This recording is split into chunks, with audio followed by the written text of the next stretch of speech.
akan membahas rela. Kita harus rela dengan ketentuan Allah Subhanahu wa Ta'ala.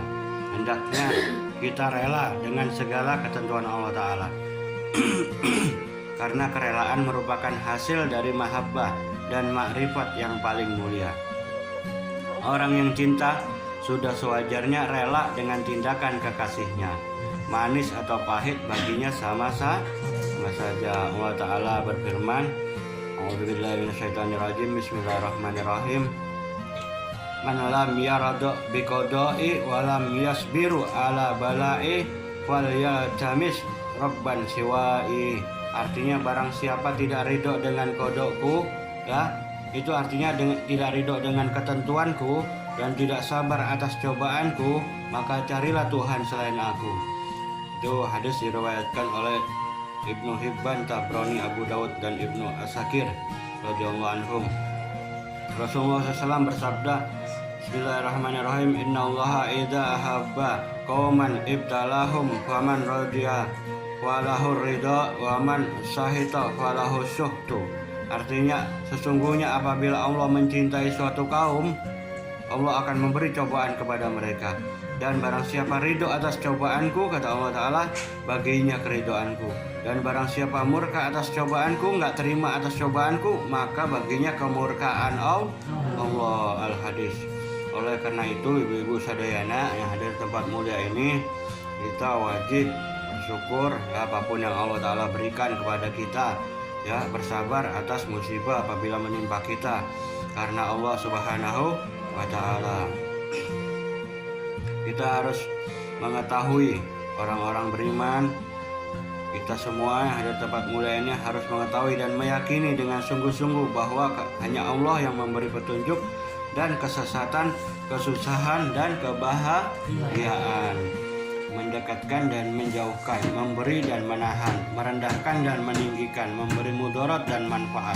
Jadi nggak ada sesuatu pun ibu-ibu yang dapat memberikan manfaat dan mudarat kepada kita selain Allah Jalla Jalaluhu saja. Jadi percuma misalnya kita bergantung kepada orang lain, kepada makhluk lain, percuma, karena mereka tidak dapat memberikan mudarat maupun manfaat kepada kita. Maka sandarkanlah diri kita selalu kepada Allah Subhanahu wa Ta'ala. Ikutin Nabi besar Muhammad sallallahu alaihi wasallam. Dan kita tetap harus baik, benar, saling menolong, saling membantu terhadap saudara muslim. Nah, kita harus mengimani semuanya hal tersebut. Maka wajib bagi kita untuk tidak menentang Allah secara lahir dan batin, atau dengan perkataan yang bersifat memprotes kepada Allah Subhanahu wa Ta'ala. Kenapa ini terjadi? Apa sebabnya hal ini terjadi? Dosa apa yang menyebabkan kita mendapat cobaan seperti itu? Nah, itu harus kita bertanya dalam hati. Semua itu adalah sebab musababnya datangnya juga daripada kesalahan diri kita. Nah, ada perbuatan yang lebih bodoh daripada menentang Allah atas kerajaan dan kekuasaan Allah. Padahal ia mengetahui bahwa Allah Ta'ala berkuasa, yang maha pencipta, maha memerintah, maha menghukum, serta mengatur atas setiap makhluknya. Ia pun Allah Ta'ala berhak melakukan segala sesuatu yang ia inginkan. Ya, Allah mempunyai sifat jaiz. Jaiz ini boleh Allah mau begini, mau begitu, terserah Allah Subhanahu wa Ta'ala. Dan menghukum siapapun yang ia kehendaki. Jadi terserah Allah mau menghukum siapa saja yang ia kehendaki, terserah Allah. Mau memberi siapa saja rezeki yang banyak yang tiada hingga, terserah Allah. Karena sifat jaiz Allah Subhanahu wa Ta'ala. Allah Ta'ala mempunyai sifat wenang, ya kan? Wajib, mustahil dan jaiz. Qudrat dan iradat adalah termasuk sifat Allah. Allah yang menentukan takdir, Allah yang menetapkan takdir, Allah Ta'ala yang menentukan segala-galanya. Itu adalah salah satu sifat Allah Jalla Jalaluhu. Tak seorang pun berhak menanyakan segala sesuatu yang dilakukan oleh Allah. Justru dialah Allah yang berhak menanyai setiap perbuatan yang dilakukan oleh manusia, oleh hamba-hambanya.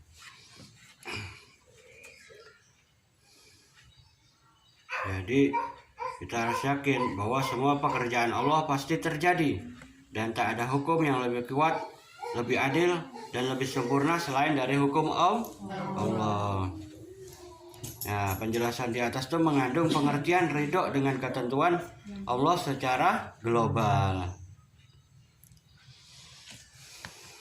Nah, ridho ini terbagi menjadi dua, ibu-ibu. Pertama, segala sesuatu yang selalu menyertaimu seperti kesehatan dan kekayaan, ya, bagi pemiskinan. Pada bagian ini tak akan terbayang bagimu rasa sesal dan rasa tidak senang kecuali bila engkau memandang pada orang-orang yang memiliki kelebihan. Maka dari itu wajib bagimu ridho dengan kesehatan dan kekayaan ataupun kemiskinan yang telah diberikan oleh Allah Subhanahu wa taala. Allah telah memilihkan sesuatu yang membawa kemaslahatan dan paling sesuai dengan keadaanmu. Jadi kita dikasih misalnya miskin, kekurangan, Allah tahu saat itulah engkau lebih maslahat, lebih bagus ibadahmu kepada Allah. Coba dikasih kaya lupa diri. Naudzubillah min. Jadi kita terima dengan ikhlas ketentuan qada dan qadar ini Allah Taala ini dengan ikhlas, dengan ridho, dengan kesehatan dan kekayaan, kemiskinan, apapun itu kita terima dengan ikhlas dan ridho karena Allah Subhanahu wa taala. Yang kedua, sesuatu yang jarang menimpa diri kita seperti bencana, penyakit, ya, dan lain sebagainya. Dilarang mengeluh kita, menyesali keadaan yang terbaik bagimu ialah bersikap ridho dan tawakal. Dan bila engkau tak mampu melakukannya, maka bersabarlah dan puas dengan pemberian Allah Subhanahu wa taala. Rasulullah SAW bersabda, Bismillahirrahmanirrahim, ubudillaha birridha fa illam tastati fa fis sabri ala ma takrahu khairun kasir. Artinya sembahlah Allah dengan ridho, ya, dengan ikhlas. Bila engkau tak mampu, maka bersabarlah atas segala sesuatu yang tak engkau sukai, karena di dalamnya banyak mengandung nilai kebaikan. Nilai kebaikan ini adalah hikmah, ya, barokah. Jadi misalnya ayah banjir, ya, ibu-ibu sadayana, ya, kita jangan mandangnya, wah banjir nih misalnya Allah merepotkan kita, menyusahkan kita. Jangan, kita memandangnya ini akibat dosa-dosa kita, teguran dari Allah agar kita tidak berbuat maksiat, tidak berbuat dosa. Maka ditegur oleh Allah dengan banjir dahulu. Nanti di balik banjir itu musibah ada hikmah. Apa hikmahnya?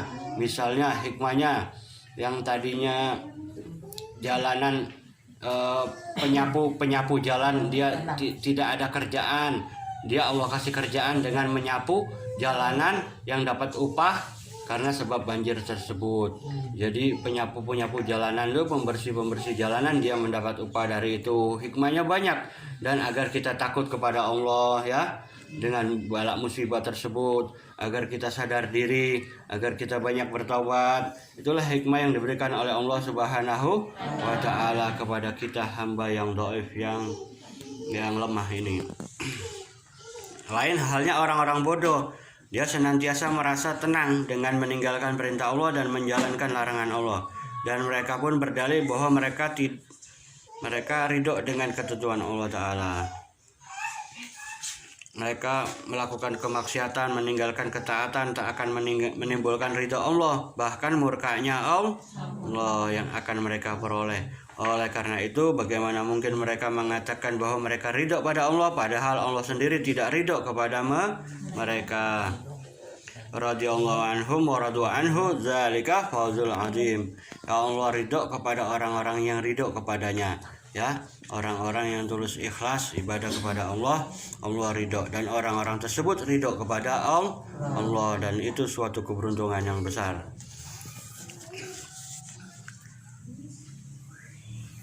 Allah Ta'ala berfirman, Bismillahirrahmanirrahim, in takfuru fa innallaha ghaniyun ankum wa la yarda li ibadihil kufra wa in tashkuru yaradahu lakum. Artinya, jika kamu kafir, maka sesungguhnya Allah Ta'ala tidak memerlukan imanmu, dan dia tidak meridhoi kekafiran bagi hambanya. dan jika kamu bersyukur niscaya Dia meridhoi bagimu kesyukuran itu. Al-Quran surat Az-Zumar ayat 7.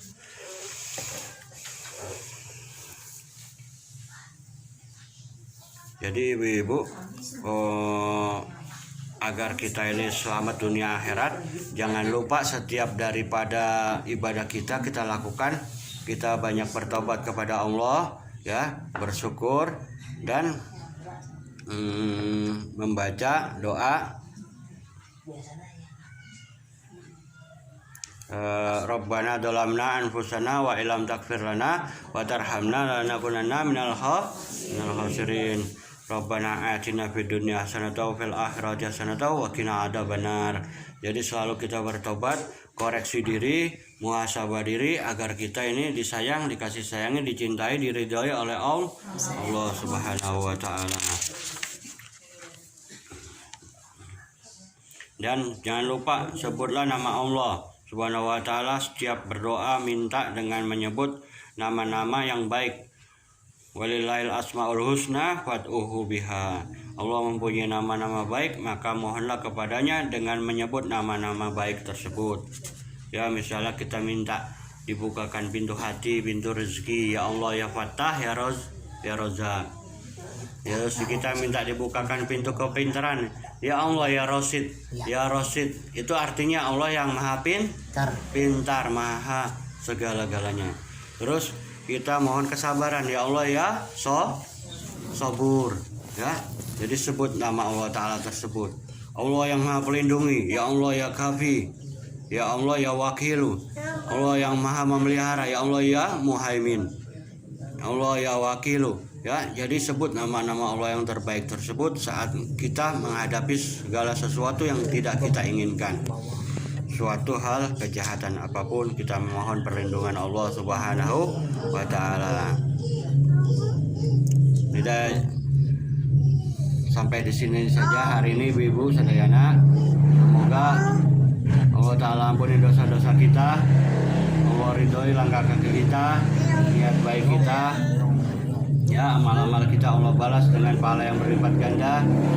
Semoga maksud hajat-hajat ibu-ibu sadayana Allah kabulkan. Hadir tempat mulia ini mudah-mudahan Allah kabulkan hajat-hajat kita semua, ya, hajat dunia wal akhirah. Mudah-mudahan semuanya mendapatkan taufik wal hidayah wal inayah dari Allah Subhanahu wa taala, dan kelak saat kita meninggalkan dunia yang fana ini mudah-mudahan semuanya meninggal dalam keadaan husnul khatimah. Amin ya Allah ya Rabbal alamin. Bibarakatin Nabi Muhammad SAW, wilahdatin Nabi Muhammad SAW, bisiril Fatihah. Bismillahirrahmanirrahim.